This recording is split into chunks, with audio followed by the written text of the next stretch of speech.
আসসালামু আলাইকুম সবাইকে। আসলে লাইফে যতই আপনি পরিকল্পনা করেন, যতই কিছু করেন না কেন, কিন্তু আল্লাহর পরিকল্পনা হচ্ছে সবথেকে বড়। আল্লাহ যেটা চান সেটাই হবে আমাদের সাথে, যেটা আমাদের তকদিরে লেখা আছে সেটাই হবে। এই তো এখন আমরা হুট করেই প্রথমে গিয়েছিলাম সাগর পাড়ে ঘোরার জন্য আমরা, তারপরে হঠাৎ করে ডিসিশন যে আমরা মক্কায় যাব হজ করতে, উমরা করতে।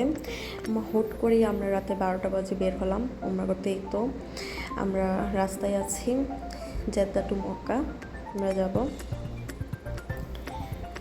লাইফে আপনি যত কিছুই করেন না কেন, যত পরিশ্রম করেন, যত কিছুই করেন না কেন, কিন্তু আল্লাহর পরিকল্পনা আমাদের সবার থেকে বিশাল।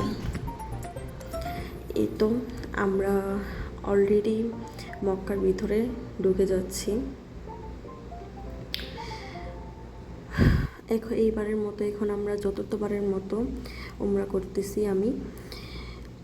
এর আগে আমি 2-3 বার করেছি, একটা রোজার মধ্যে, আর একটা আমার শাশুড়ি ছিল বিদেশ, সেই সময় করেছি।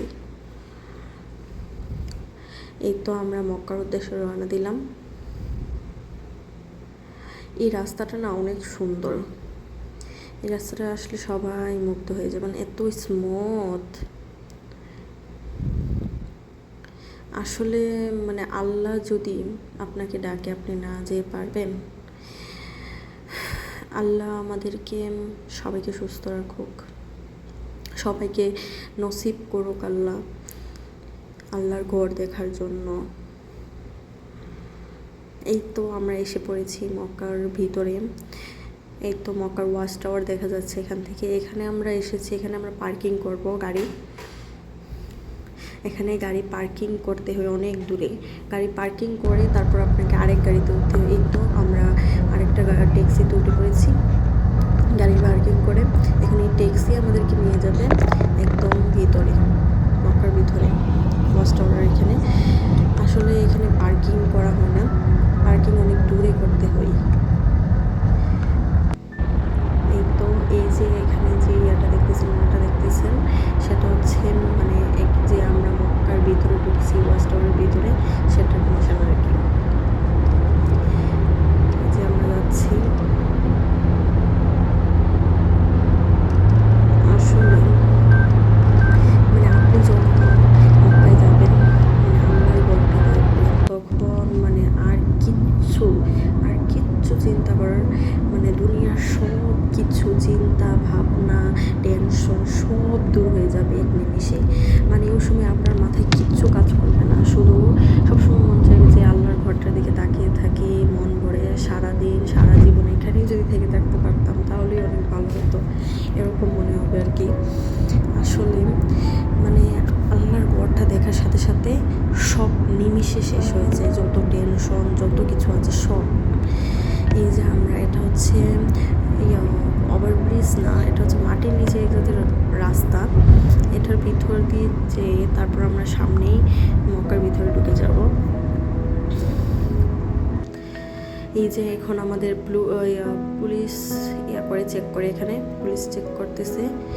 এই যে পুলিশ চেক করা শেষ। এই যে এখান থেকে ওয়াচ টাওয়ার একদম সামনাসামনি দেখা যাচ্ছে।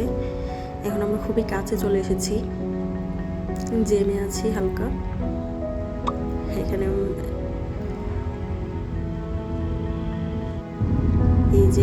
এই যে বিল্ডিংটা দেখতে পাচ্ছেন মাঝে, এটা হচ্ছে পৃথিবীর সবচেয়ে উঁচু ঝুলন্ত মসজিদ। এটা হচ্ছে পৃথিবীর সবচেয়ে উঁচু ঝুলন্ত মসজিদ হিসেবে স্বীকৃতি পেয়েছে এই মসজিদটা। এটা দেখছিলাম আর প্রথমে বলছিলাম ওনাকে ভিডিও করার জন্য। এই তো আমরা ভিতরে ঢুকে পড়েছি। এই যে এখন আমরা মসজিদে হারামের ভিতরে যাব।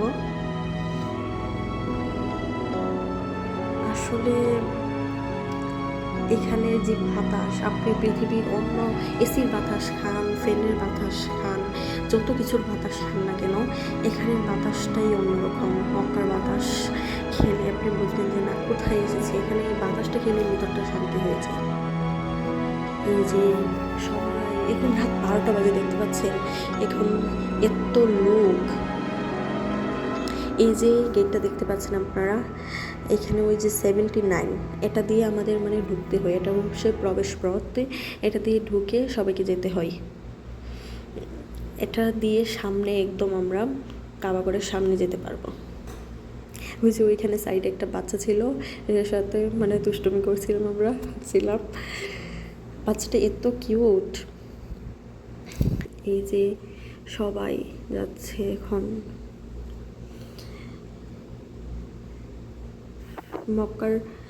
আসলেই মক্কায় যদি সারা জীবন থেকে থাকতে পারতাম তাহলে মনে হয় সব থেকে ভালো হতো। আলহামদুলিল্লাহ, আলহামদুলিল্লাহ, আলহামদুলিল্লাহ, আল্লাহ যে নসিব করছে, আমাকে ভাগ্যে রেখেছে যে মক্কায় সবসময় আসার। আমি চাই সবসময় আসতে, আমার হাজব্যান্ডের উসিলায় আসতে পারেছি। এখন আমরা সবাই কী করব, এখানে গেটের ভিতরে ঢোকার আগে সবাই সবার জুতা খুলে নিতে হয়।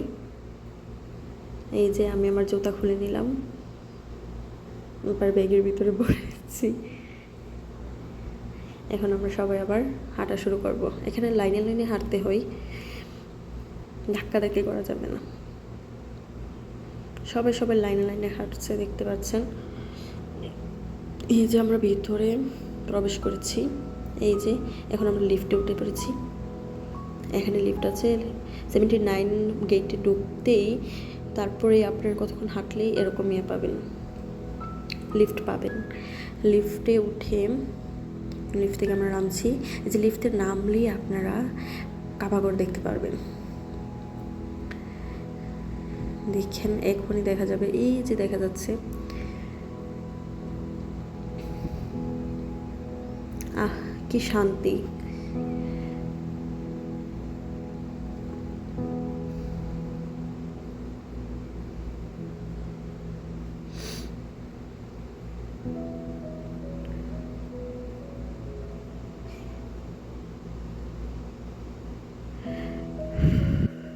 এখানে আসলে টাকা পয়সা ম্যাটার না, এটা হচ্ছে আপনার নসিব যদি থাকে, আপনার উদ্দেশ্য যদি থাকে, আপনার উদ্দেশ্য যদি সৎ থাকে, অবশ্যই আপনি আসতে পারবেন এখানে।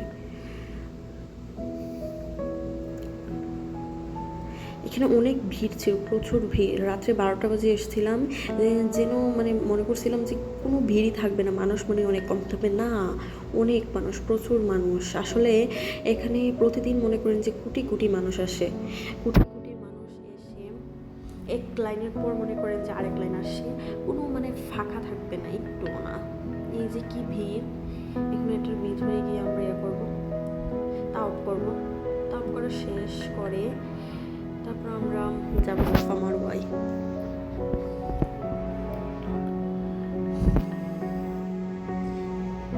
এই যে আমাদের তাওয়াফ করা শেষ, এখন আমরা এসেছি সাফা মারওয়ায়।